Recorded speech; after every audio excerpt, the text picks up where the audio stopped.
Hey guys, Alex Kozora from Steelers Depot, and I know it's a little late on my end. It's about a little after midnight, but I wanted to talk about today's preseason opener, Steelers Lions. Of course, the Steelers lose 30-17. I wanted to talk about that before I went to bed, and kind of just when everything was still fresh in my mind. So I'll kind of just go through a quick overview, a little similar to the winners and losers that I did yesterday, but maybe a little bit more depth, a little bit more of a different perspective, and going through a couple more names and just kind of my overall feel. I've only gone through the game a little bit to look at a couple specific players. I haven't gone through every single snap yet. That's going to happen throughout the rest of tonight and tomorrow, and of course throughout the rest of the week. So I don't have all the answers yet. We're gonna, of course, do my game notes, my weekly game notes for Steelers Depot throughout the week. So I just want to preface with that: is that my opinions and thoughts are not set in stone. They can change. There'll be new ones. You guys know how it works. But anyway, Steelers lose 30-17. One of the touchdowns came off of Duran Grant's pick six. The offense obviously was sluggish even by the preseason's kind of low bar standards. But I'm going to go through each position, just kind of a brief overview, and I'll start with quarterback. Obviously, injury wise, Bruce Gradkowski with a hamstring injury. He told Jerry Dulac that he heard a pop, which of course is never a good sign. The Steelers had ruled him out. So that leaves him with three quarterbacks right now. And the question is, do you keep Dustin Vaughn as at number three? I thought Vaughn was able to show off his arm tonight. He made a couple nice throws. He had one nice throw. I think it was to Kobe Hamilton. It's called back on a hold. But he was able to kind of flash that arm that's been talked about, and we've seen a little bit in practice. And thought he made a couple nice throws tonight. Showed a little bit of pocket presence, the ability to slide and climb into the pocket. It was still rough in a lot of ways, which is not unusual for the circumstances of playing with a bunch of the second and third team line and backup receivers and against a good Lions front that has a good front four and a lot of depth to it. So the question is, do you keep Vaughn as a number three? Do you go out and sign somebody off the street? You'll say if Gradkowski goes on IR, they'll sign probably somebody to get him through the rest of the camp. But the question is, who do you stick with? My stance, and I said this a year or two ago, that I thought that most teams are keeping two quarterbacks now, just two. About half the league is really. And if I was Steelers, I would keep Ben Landry and put Vaughn on the practice squad. And so if that never happened, you can call Vaughn up or say you can sign somebody. Then they did that with Mike Vick last year, and the results obviously weren't there. But hopefully you get a guy that can maybe pick things up a little bit quicker than Mike Vick. So we'll see what happens there. I thought Vonzo was okay. I thought Landry Jones even did some good things. He got hurt by drops a little bit. The Darius Hayward Bay on third down. That was a great pass by Landry Jones. That was the best pass of the night by any Steelers quarterback. So I think the offense hurt Landry Jones. No run game, putting third long penalties, stuff like that. It's a tough spot for a quarterback to be in.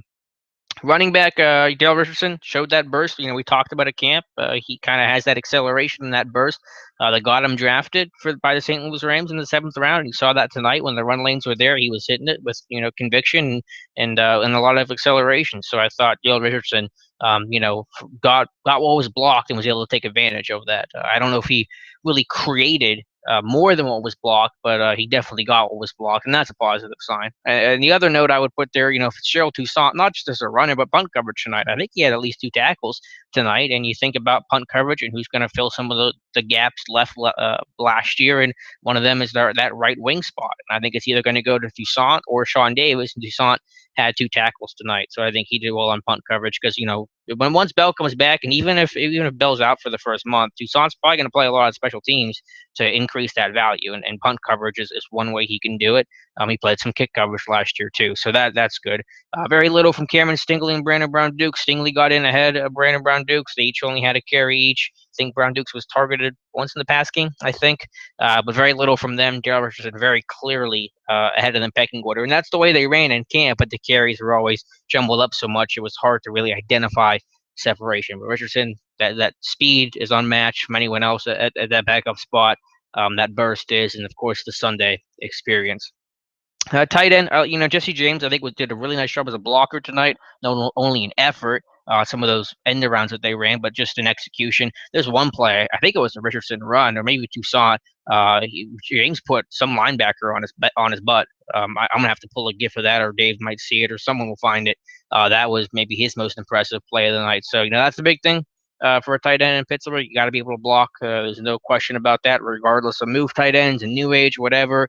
even if you incorporate some of that in Pittsburgh, and obviously the goal is and was, and, and we'll see what the future holds with Darius Green, still have to be able to block. So I thought Jesse James that was kind of the big standout area, especially on a day where the passing game is so sunk that it's hard to really get open. I think he was the one target tonight was a bad decision by Landry Jones. He tries to hit James on a little curl, a little hang concept, and the linebackers all over him.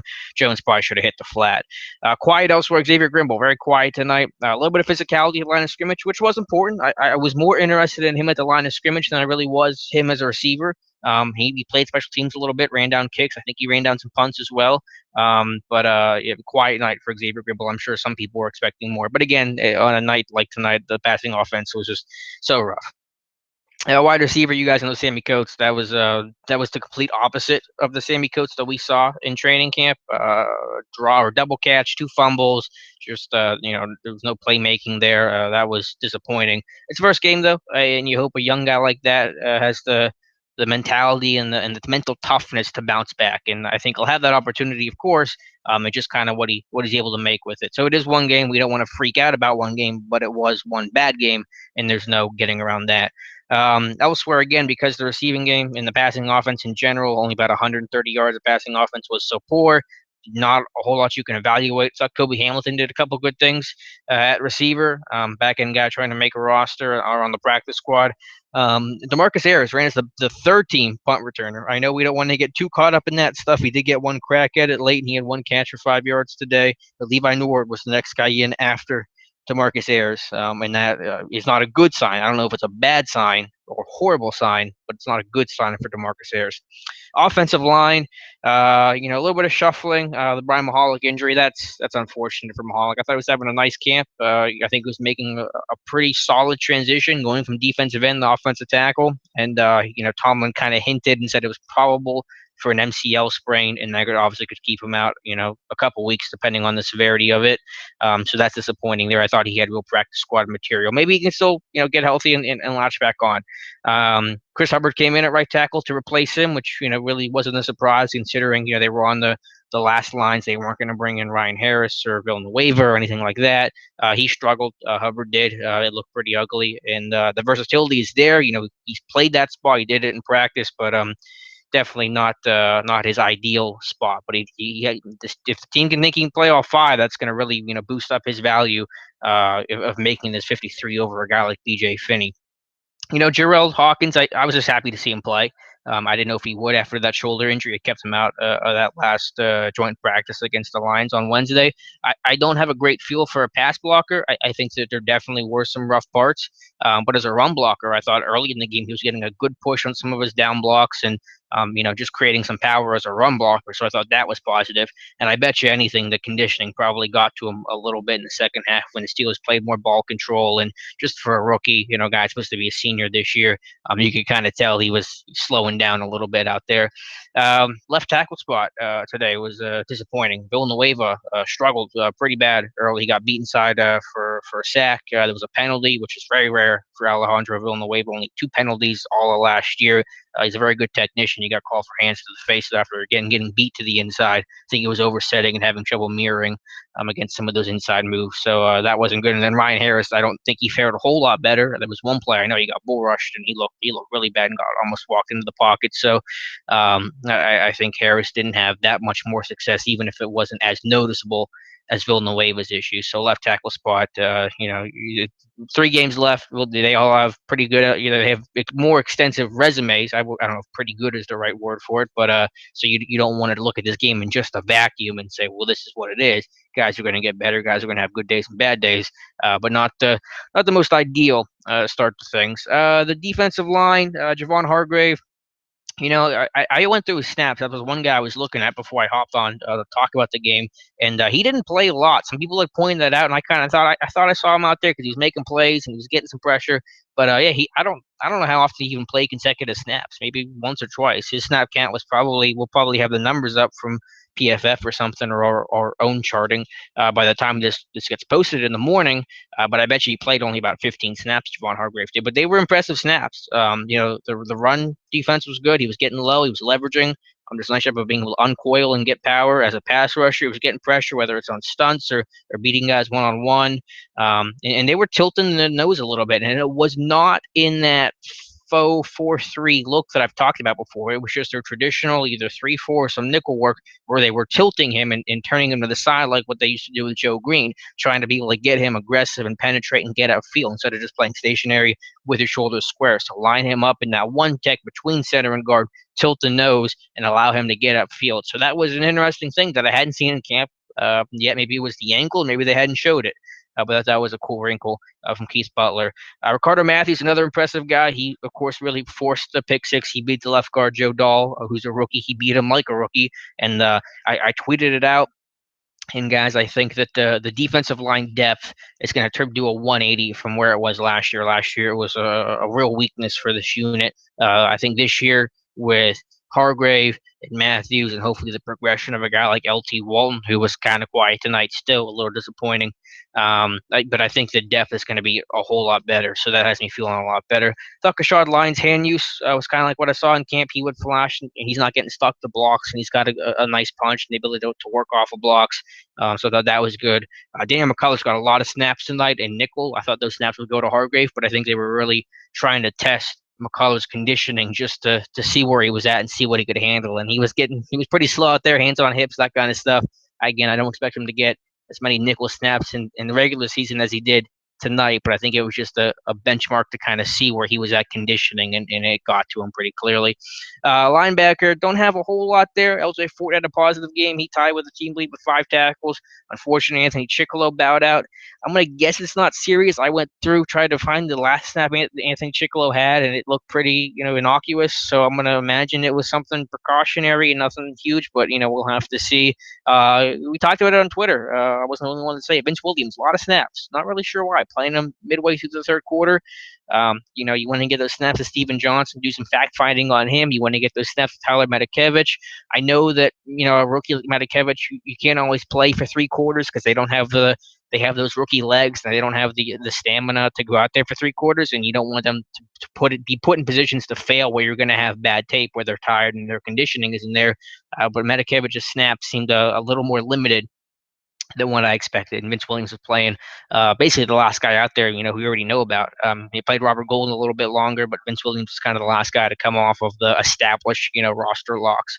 Cornerback, Duran Grant, obviously solid game. He had the interception. It was fluky, though. It's not like he did really anything to earn that. It just, he took advantage of it, which is great, but it's not going to be a super, wow, this is a great play by Duran Grant, just taking advantage of the situation. But his tackling was solid. He forced a fumble. That one kind of weird call. I think the ball just bounced out of bounds. I know they called it a backward pass.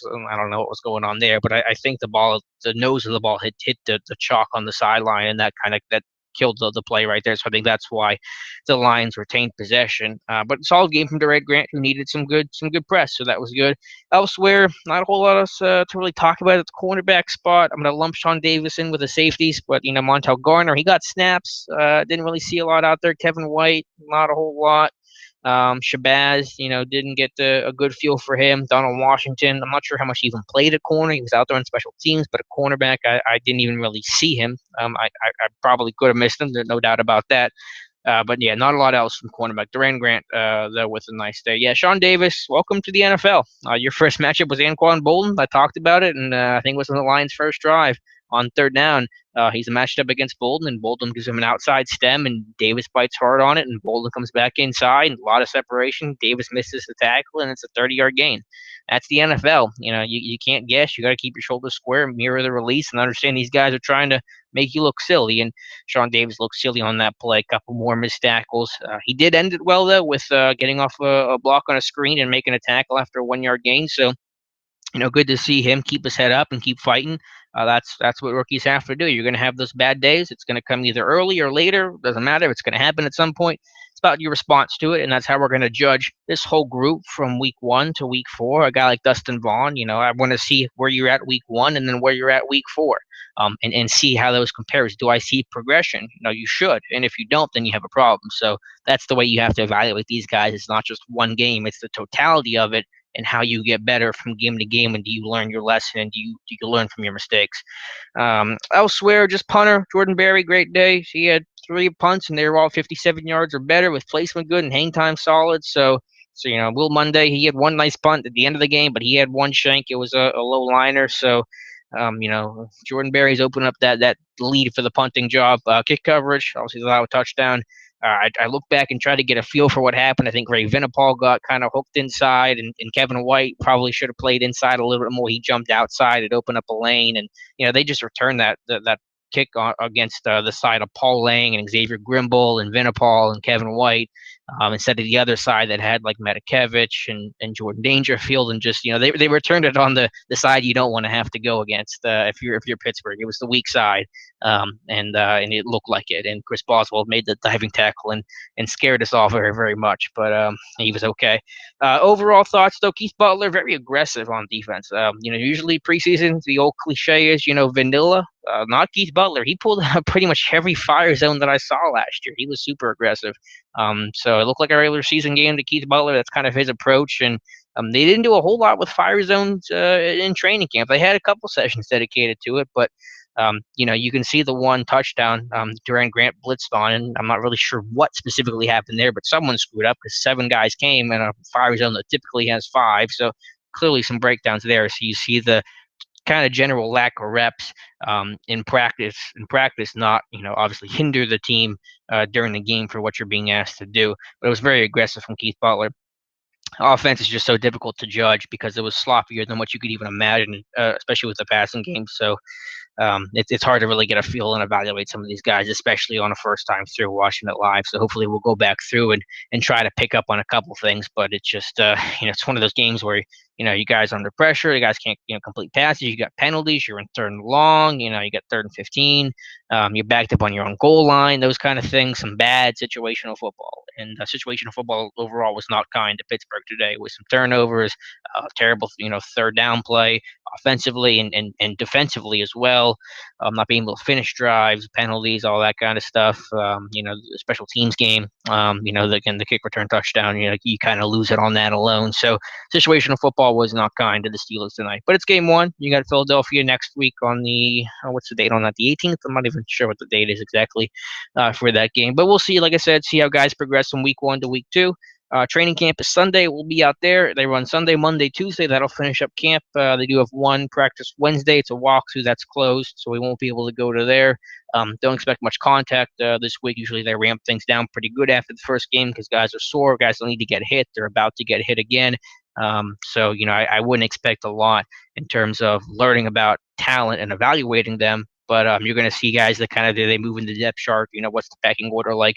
Those are the things that I want to look for. So I try to make this kind of short. I know it kind of ran a little long because I'm rambly sometimes, but just want to give my overall quick thoughts on the Steelers and kind of their performance tonight. So be sure to follow all of our recap of this game throughout the week. My stuff, Dave's, Matthew, the whole gang. So thank you guys for watching, and we'll talk to you. I'm gonna try to do this every week after each game. So we'll do it after the Eagles game as well if you guys want to see it again. So thank you guys, and keep following SteelersDepot.com.